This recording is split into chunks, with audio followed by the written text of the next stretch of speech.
ओडिशा के पुरी में भगवान जगन्नाथ के एक भक्त रहते थे जिनका नाम था श्री माधव दास जी। श्री माधव यहाँ अकेले ही रहते थे और उन्हें संसार से कोई लेना देना नहीं था। वे अकेले बैठे बैठे प्रभु जगन्नाथ का भजन किया करते थे। नित्य प्रति श्री जगन्नाथ प्रभु के दर्शन करते थे।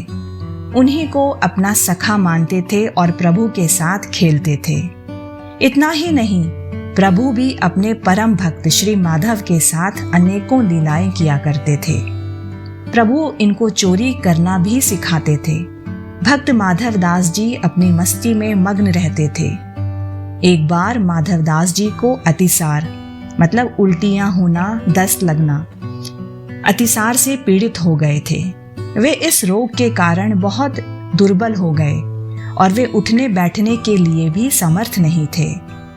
हालांकि अपनी क्षमता के अनुसार वे अपने सभी कार्य स्वयं ही करते थे और किसी भी अन्य व्यक्ति की मदद लेने से इनकार कर देते।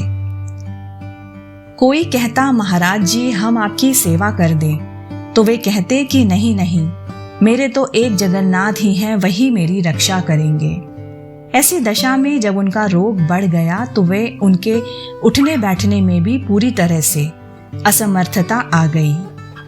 तब श्री जगन्नाथ जी स्वयं सेवक बनकर इनके घर पहुंचे और माधव दास जी को कहा कि हम आपकी सेवा कर दें। भक्तों के लिए आपने क्या नहीं किया, क्योंकि इनका रोग इतना बढ़ चुका था कि उन्हें पता भी नहीं चलता था कि वे कब मल मूत्र त्याग देते थे, जिसकी वजह से उनके वस्त्र गंदे हो जाते। उन वस्त्रों को भगवान जगन्नाथ स्वयं अपने हाथों से साफ करते थे। इतना ही नहीं, प्रभु उनके पूरे शरीर को भी साफ करते थे।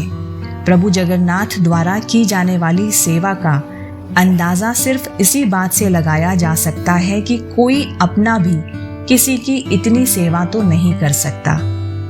जब माधव दास जी को होश आया तब उन्होंने तुरंत पहचान लिया कि ये तो मेरे प्रभु हैं। एक दिन श्री माधव दास जी ने प्रभु से पूछ ही लिया, प्रभु आप तो त्रिभुवन के मालिक हो, स्वामी हो, आप मेरी सेवा कर रहे हो। आप चाहते तो मेरा ये रोग भी दूर कर सकते थे। रोग दूर कर देते तो ये सब करने की आवश्यकता नहीं पड़ती।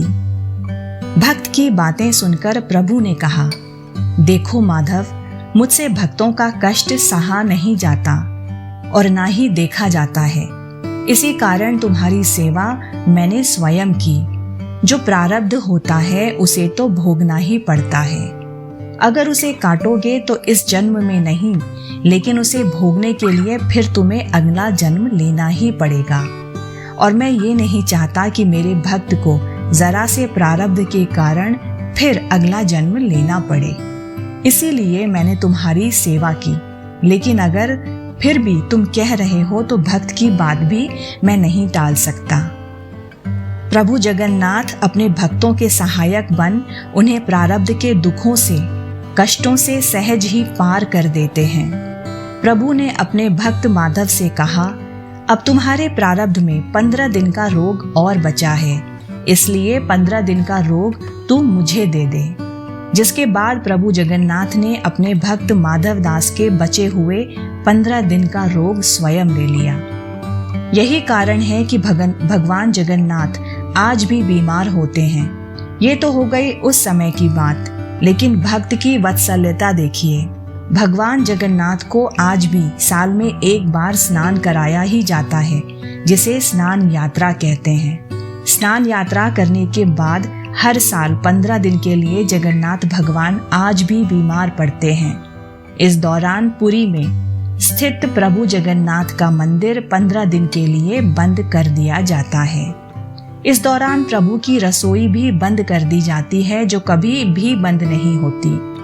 भगवान की इस अवस्था के दौरान उन्हें 56 भोग नहीं खिलाया जाता।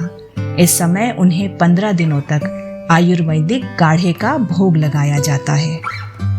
जगन्नाथ धाम मंदिर में तो भगवान की बीमारी की जांच करने के लिए हर दिन वैद्य भी आते हैं। काढ़े के अलावा प्रभु को फलों का रस भी दिया जाता है। उन्हें रोजाना शीतल लेप भी लगाया जाता है। बीमारी के दौरान उन्हें फलों का रस छेना का भोग लगाया जाता है और रात में सोने से पहले मीठा दूध अर्पित किया जाता है। भगवान जगन्नाथ बीमार होने के बाद 15 दिनों तक आराम करते हैं। आराम के लिए 15 दिनों तक मंदिर के कपाट भी बंद ही रहते हैं और उनकी सेवा की जाती है ताकि वे जल्द से जल्द ठीक हो सकें। जिस दिन वे पूरी तरह से ठीक होते हैं उसी दिन प्रभु जगन्नाथ की यात्रा निकाली जाती है। इस दौरान भगवान जगन्नाथ के दर्शन पाने के लिए वहां असंख्य भक्त उमड़ते हैं। मान्यताओं के मुताबिक भगवान जगन्नाथ अपने भक्तों को बीमारी से बचाने के लिए हर साल खुद बीमार पड़ते हैं ताकि भक्तों के दुख दर्द वे अपने ऊपर ले सकें।